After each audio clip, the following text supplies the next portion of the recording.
হানজালা রাদিয়াল্লাহু তাআলা আনহু রুখসাত পাওয়ার পর স্ত্রীর সাথে বাসর রাত পালন করলেন। ফরজ গোসল তার হয়ে গেল।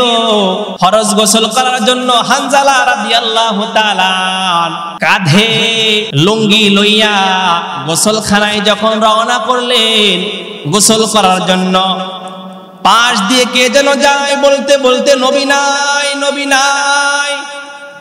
এই আওয়াজ যখন হানজালার কানের মধ্যে ঢুকলো, হানজালার কানের মধ্যে আওয়াজ ঢোকার পর হানজালা রাদিয়াল্লাহু তাআলা স্ত্রীকে ডাক দিয়ে বলে, স্ত্রী আমার, এই যে লুঙ্গিটা হাতে নাও এবং তরবারিটা আমার হাতে দাও, কারণ আমার নবী নাই, নবী নাই, আমি সাথে সাথে উহুদের ময়দানে চলে যাব। স্ত্রী ডাক দিয়ে বলে, স্বামী আমার, একটু গোসল করে নাও, একটু গোসল করে নাও, তুমি তো নাপাক। হানজালা চোখের পানি ছেড়ে দিয়ে বলে, স্ত্রী আমার, আমি কার জন্য গোসল করব, কার জন্য গোসল করব? আমার নবী নাই, আমার নবী নাই। আমি আর নবী যদি বেঁচে না থাকে তাহলে আমি হানজালা কার জন্য গোসল করব? তরবারিটা হাতে লইয়া হানজালা উহুদের ময়দানে যায়। যুদ্ধ করতে করতে এক পর্যায়ে হানজালা রাদিয়াল্লাহু তাআলা নিজে শহীদ হয়ে গেল। আমার নবী সকল শহীদদেরকে একত্রিত করলেন, সাহাবীদেরকে বললেন, ও সাহাবায়ে কেরাম, শহীদদেরকে একত্রিত করো, এদেরকে বিনা গোসলে দাফন দেওয়া হবে, রক্তমাখা শরীর নিয়ে আল্লাহর কাছে উপস্থিত হবে। সাহাবায়ে কেরাম সকল শহীদদেরকে একত্রিত করলেন। সব শহীদদেরকে একত্রিত করার পর এক মহিলা পাগলিনের মতো কান্না করতে করতে আমার নবীজির কাছে চলে আসলেন। আমার নবীজির কাছে আসার পরে বলে, ও পয়গম্বর, সব সাহাবীর আপনি বিনা গোসলে দাফন দিলেও আমার স্বামী হানজালাকে বিনা গোসলে আপনি দাফন দিবেন না, কারণ আমার স্বামী নতুন বিবাহ করেছে। আমার সাথে বাসর রাত করার পর তার গোসল ফরজ হয়ে গিয়েছিল। এরপরেও আপনার মহাব্বতে, আপনার ভালোবাসায় বিনা গোসলে হানজালা শাহাদত বরণ করেছে। সবাইকে আপনি বিনা গোসলে দাফন দিলেও হানজালাকে বিনা গোসলে দাফন দিবেন না, তাকে একটু গোসল করে তারপরে দাফন দেন। নবীজি এই মহিলার প্রস্তাবের কারণে, মহিলার এই কথা বলার কারণে নবীজি সাহাবায়ে কেরামকে বললেন, হানজালার লাশটাকে আলাদা করো। সাহাবায়ে কেরাম যখন হানজালার লাশ আলাদা করার জন্য খোঁজা শুরু করলেন, কোথাও হানজালার লাশ খুঁজে পাওয়া যায় না, কোথাও হানজালার লাশ খুঁজে পাওয়া যায় না। সাহাবায়ে কেরাম পরেশান হয়ে গেল, নবীও চিন্তায় পড়ে গেল, হানজালার লাশ কোথায়? ওদিকে জিবরাইল আলাইহিস সালাতু ওয়াস সালাম আমার নবীজির কাছে আসার পর বলে, পয়গম্বর, যে হানজালা আপনার মহাব্বতে, আপনার ভালোবাসায় ফরজ গোসল না করিয়া আপনার ভালোবাসায়, আপনার মহাব্বতে জীবন দিয়েছে, তার গোসল দুনিয়ার এই পানি দ্বারা হবে না, তার গোসল হবে জান্নাতি পানি দ্বারা ফেরেশতাদের হাতে। সুবহানাল্লাহ, কি পরিমাণ ভালোবাসার দৃষ্টান্ত স্থাপন করেছেন সাহাবায়ে কেরাম। সাহাবায়ে কেরাম যেমনি ভাবে রাসূলুল্লাহ সাল্লাল্লাহু আলাইহি ওয়াসাল্লামকে ভালোবেসেছেন, মহব্বত করেছেন, ঠিক তেমনি ভাবে নবীজি সাল্লাল্লাহু আলাইহি ওয়াসাল্লামের সুন্নতকে আঁকড়ে ধরে রেখেছেন জীবনের সকল পর্যায়ে। সাহাবায়ে কেরাম যেরকম ভাবে নবীজিকে ভালোবেসেছেন জীবনের সবটুকু দিয়ে, জীবনের সবচেয়ে বেশি, ঠিক তেমনি ভাবে নবীজি সাল্লাল্লাহু আলাইহি ওয়াসাল্লামের সুন্নাতকেও আঁকড়ে ধরে রেখেছেন জীবনের সকল পর্যায়ে। কোন প্রকার জুলুমের, জালেমের জুলুম, তিরস্কারকারীর তিরস্কার, কোনো কিছুর প্রতি তারা লক্ষ্য না রেখে সব সময় নবীজি সাল্লাল্লাহু আলাইহি ওয়াসাল্লামের সুন্নাতকে আঁকড়ে ধরে রেখেছেন। সুবহানাল্লাহ। মুসলমান যখন পারস্য আক্রমণ করলেন, পারস্য সম্রাট কিসরা মুসলমানদের সাথে একটা আলোচনা করার প্রস্তাব পেশ করলেন কিসরা বাদশাহ মুসলমানদের সাথে। হযরত হুযায়ফা রাদিয়াল্লাহু তাআলা আনহুর নেতৃত্বে একদল মানুষ বাদশার কাছে আগমন করলেন। বাদশার কাছে যাওয়ার পর বাদশার পক্ষ থেকে অনেক প্রকারের খানার আয়োজন করা হলো। তাদের কাছে যখন খানা দেওয়া হলো, সবাই খানা খাবার জন্য বসলেন। খানা খাওয়ার এক পর্যায়ে হযরত হুযায়ফা রাদিয়াল্লাহু তাআলা আনহুর হাত থেকে এক লোকমা খাবার মাটিতে পড়ে গেল। এই লোকমা খাবার যখন মাটিতে পড়ে গেল, সাথে সাথে নবীজির হাদিসের কথা তার স্মরণ পড়ে গেল যে পড়ে যাওয়া খাবার উঠিয়ে খাওয়া নবীজির সুন্নাত। নবীজি বলেছে, তোমাদের থেকে কারো থেকে যদি খাবারের কোনো লোকমা পড়ে যায়, সাথে সাথে তা উঠিয়ে তোমরা খেয়ে নেবে, কারণ তোমাদের কারো জানা নাই যে খাবারের কোন লোকমার মধ্যে বরকত রয়েছে। হুযায়ফা রাদিয়াল্লাহু তাআলা আনহুর হাত থেকে যখন খাবারের লোকমা পড়ে গেল, সাথে সাথে হুযায়ফা রাদিয়াল্লাহু তাআলা আনহুর মনে পড়ে গেল ওই নবীজির সুন্নাতের কথা।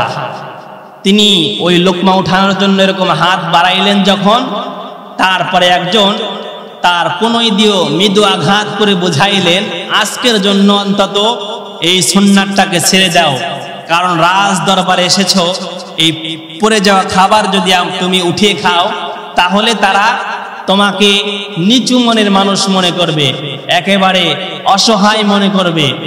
এরপরে হুযায়ফা রাদিয়াল্লাহু তাআলা আনহু যেই একটি উক্তি বলেছিলেন, যেই কথা বলেছিলেন, ইতিহাসের পাতায় আজও স্বর্ণাক্ষরে লেখা রয়েছে।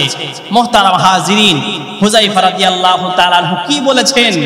আতরুকু সুন্নাত হাবিবি সাল্লাল্লাহু আলাইহি ওয়াসাল্লাম লিহা উলাইল হুমাকা, আমি কি আহম্মকদের কারণে আমার নবী মুহাম্মদুর রাসূলুল্লাহ সাল্লাল্লাহু আলাইহি ওয়াসাল্লামের সুন্নাতকে ছেড়ে দেব? তারা আমাকে যাই বলুক না কেন, তারা আমাদেরকে যাই ভাবুক না কেন, নিচু মনে করুক আর যাই মনে করুক, কোনো অবস্থায় আমরা আমার নবীজির সুন্নাতকে ছাড়তে পারি না। নবীজিকে সাহাবায়ে কেরাম ভালোবেসেছেন যেই পরিমাণ, তাদের সুন্নাতকে আঁকড়িয়েও ধরেছেন সেই পরিমাণ। মুহতারাম হাজিরিন, আমাদেরও কাজ হচ্ছে সেই নবী মুহাম্মদুর রাসূলুল্লাহ সাল্লাল্লাহু আলাইহি ওয়াসাল্লামকে ভালোবাসা, মহব্বত করা। নবীজিকে ভালোবাসার দাবি হচ্ছে, নবীজিকে ভালোবাসার প্রকাশ করার পদ্ধতি কি? এবার আমরা জানবো নবীজি সাল্লাল্লাহু আলাইহি ওয়াসাল্লামকে ভালোবাসা প্রকাশ করার পদ্ধতি কি। নবীজিকে ভালোবাসা প্রকাশ করার পদ্ধতি আল্লাহ পাক রব্বুল আলামিন নিজেই বলে দিয়েছেন সূরা আলে ইমরানের 31 নং আয়াতের মধ্যে। সূরা আলে ইমরানের 31 নং আয়াতের মধ্যে আল্লাহ তাআলা বলে দিয়েছেন, কুল ইন কুনতুম তুহিব্বুনাল্লাহ ফাত্তাবিউনি ইউহিব্বুকুমুল্লাহ ওয়া ইয়াগফির লাকুম যুনুবাকুম। আল্লাহ বলে, হে নবী আপনি বলে দিন, যদি তোমরা আল্লাহকে ভালোবাসতে চাও তাহলে আমার ইত্তেবা করো, অনুসরণ করো, তাহলে আল্লাহ তোমাদের ভালোবাসবে। ওয়া ইয়াগফির লাকুম যুনুবাকুম, এবং আল্লাহ তাআলা তোমাদের গুনাহ মাফ করে দিবে। তাহলে নবীজিকে ভালোবাসার পদ্ধতি হচ্ছে নবীজির অনুসরণ করা, অনুকরণ করা, নবীজির ইত্তেবা করা, নবীজির অনুসরণ করা। নবীজির যারা আশেক হবে তারা জীবনের সবটুকু দিয়ে নবীজিকে ভালোবাসবে, নবীর সুন্নাতকে সব সময়ের জন্য আঁকড়ে ধরবে।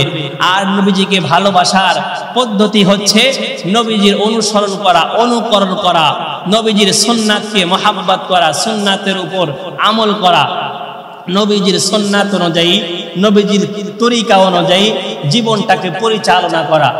নবীজির সুন্নাত ছাড়া যদি নবীজির সুন্নাত ছাড়া যদি আশিকে রাসূল হাজারো বার চিল্লায় চিল্লায় বলে যে আমি আশিক রাসূল নবীজিকে ভালোবাসি মহাব্বত করি, আর যদি দেখা যায় নবীজির মহাব্বত তার ভিতরে নাই, নবীজির সুন্নাত তার ভিতরে নাই, নবীজির সুন্নাতের নমুনা তার ভিতরে যদি না পাওয়া যায়, তাহলে যতই মুখে বলুক যে আমি নবীকে ভালোবাসি, মূলত ভালোবাসা হবে না, বরং সে বড় একজন ধোঁকাবাজ। এক বন্ধু আর এক বন্ধুকে যতই বলুক যে বন্ধু আমি তোমাকে ভালোবাসি মহাব্বত করি, সেই বন্ধু যদি দেখে যে আমাকে সে শুধু মুখেই বলে যে ভালোবাসি ভালোবাসি, কিন্তু ভালোবাসার যেই বহিঃপ্রকাশ আছে, ভালোবাসার যেই পদ্ধতি আছে, সেটা যদি তার থেকে প্রকাশ না পায়, সেই বন্ধু একদিন বলে ফেলবে যে তুমি একজন ধোঁকাবাজ, তুমি আমাকে ভালোবাসো না, মহাব্বত করো না, শুধু মুখেই বলো যে ভালোবাসি, মূলত তোমার মধ্যে আমার ভালোবাসা নাই, মহাব্বত নাই, তুমি একজন ধান্দাবাজ ছাড়া কিছু না। ঠিক তেমনি ভাবে যতই আমরা মুখে বলি যে নবীকে ভালোবাসি, বাস্তবে যদি প্রমাণ না করতে পারি, নবীজিও মনে করবে, আমাদেরকে বলবে যে আমরা প্রকৃত আশিক রাসূল না, আমরা প্রকৃত নবীজিকে ভালোবাসি না, বরং আমরা একজন ধান্দাবাজ। তাহলে নবীজিকে ভালোবাসতে হবে, নবীজির সুন্নাতকে আঁকড়ে ধরতে হবে। নবীর সুন্নাত ছাড়া নবীজিকে ভালোবাসা যায় না, নবীজির সুন্নাত ছাড়া নবীজির আপন হওয়া যায় না। নবীজি হাদিসের মধ্যে বলেন, মান আহাব্বা সুন্নতি ফাকাদ আহাব্বানি ওয়া মান আহাব্বানি কানা মাই ফিল জান্নাহ। নবীজি বলেন যে আমার সুন্নাতকে ভালোবাসে সে আমি নবীকে ভালোবাসে, আর যে আমি নবীকে ভালোবাসে সে কাল কিয়ামতের ময়দানে আমার সাথেই থাকবে। সুবহানাল্লাহ। তাহলে নবীর সুন্নাতকে ভালোবাসা মানে নবীজিকে ভালোবাসা, আর নবীর সুন্নাতকে ভালোবাসা ছাড়া নবীজির আপন হওয়া যায় না। নবীজির সুন্নাত ছাড়া, সুন্নাতকে ভালোবাসা ছাড়া নবীজির আপন হওয়া যায় না। এজন্য নবীজিকে আপন বানাইতে হলে নবীর সুন্নাতকে ভালোবাসতে হবে, নবীর সুন্নাতকে আঁকড়ে ধরতে হবে। ও মুমিন কেন সুন্নাত ধরো না, ও মুমিন কেন সুন্নাত ধরো না, সুন্নাত ছাড়া নবী আপন হয় না, সুন্নাত ছাড়া নবী আপন হয় না। ও মুমিন কেন সুন্নাত ধরো না, সুন্নাত ছাড়া নবী আপন হয় না, সুন্নাত ছাড়া নবী আপন হয় না।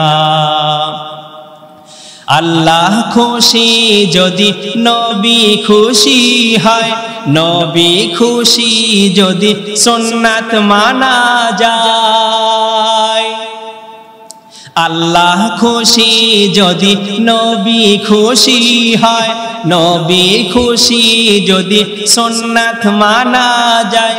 সুন্নাতি নবী প্রেমের ঠিকানা, সুন্নাতি নবী প্রেমের ঠিকানা, সুন্নাত ছাড়া নবী আপন হয় না, সুন্নাত ছাড়া নবী আপন হয় না। ও মুমিন কেন সুন্নাত ধরো না, ও মুমিন কেন সুন্নাত ধরো না, সুন্নাত ছাড়া নবী আপন হয় না, সুন্নাত ছাড়া নবী আপন হয় না। ফিতনা কালে যদি এক সুন্নাত মানা যায়, শত শহীদের সওয়াবের মালিক হয়। ফিতনা কালে যদি এক সুন্নাত মানা যায়, শত শহীদের সওয়াবের মালিক হয়। তারপরেও কেন সুন্নাত ধরো না যুবক, তারপরেও কেন সুন্নাত মানো না, সুন্নাত ছাড়া নবী আপন হয় না, সুন্নাত ছাড়া নবী আপন হয় না। ও মুমিন কেন সুন্নাত ধরো না, ও মুমিন কেন সুন্নাত ধরো না, সুন্নাত ছাড়া নবী আপন হয় না, সুন্নাত ছাড়া নবী আপন হয় না। তুমি কত সুন্দর কি করে বুঝাই তুমি কত সুন্দর কি করে বুঝাই কোনো ভাষা পাই না খুঁজে তোমার তুলনা তুমি নিজে তোমার তুলনা তুমি নিজে তুমি কত সুন্দর কি করে বুঝাই তুমি কত সুন্দর কি করে বুঝাই বেকারার প্রজাপতি গোলাপের মুখে কি করে দোলাই পাখা বুক ভরা সুখে বেকারার প্রজাপতি গোলাপের মুখে কি করে দোলাই পাখা বুক ভরা সুখে কোন সুখে এত সুখী কোন সুখে এত সুখী বুঝে আসে না যে তোমার তুলনা তুমি নিজে তোমার তুলনা তুমি নিজে তুমি কত সুন্দর কি করে বুঝায় কোনো ভাষা পাই না খুঁজে তোমার তুলনা তুমি নিজে তোমার তুলনা তুমি নিজে তুমি কত সুন্দর কি করে বুঝায় গভীর রজনী ভরা আকাশের তারা কার প্রেমে জেগে জেগে হয় দিশাহারা গভীর রজনী ভরা আকাশের তারা কার প্রেমে জেগে জেগে হয় দিশাহারা তোমার প্রেমের ভার আর সহে না যে তোমার প্রেমের ভার আর সহে না যে তোমার তুলনা তুমি নিজে তোমার তুলনা তুমি নিজে তুমি কত সুন্দর কি করে বোঝায় কোন ভাষা পাই না খুঁজে তোমার তুলনা তুমি নিজে তোমার তুলনা তুমি নিজে সাজানো এ পৃথিবীকে এত মায়া লাগে এত ভালোবাসাবাসি কেন মনে জাগে সাজানো এ পৃথিবীকে এত মায়া লাগে এত ভালোবাসাবাসি কেন মনে জাগে আবার বিরহ ঝরে আখি ভিজে ভিজে আবার বিরহ ঝরে আখি ভিজে ভিজে তোমার তুলনা তুমি নিজে তোমার তুলনা তুমি নিজে তুমি কত সুন্দর কি করে বোঝায় কোন ভাষা পাই না খুঁজে তোমার তুলনা তুমি নিজে তোমার তুলনা তুমি নিজে তুমি কত সুন্দর কি করে বোঝা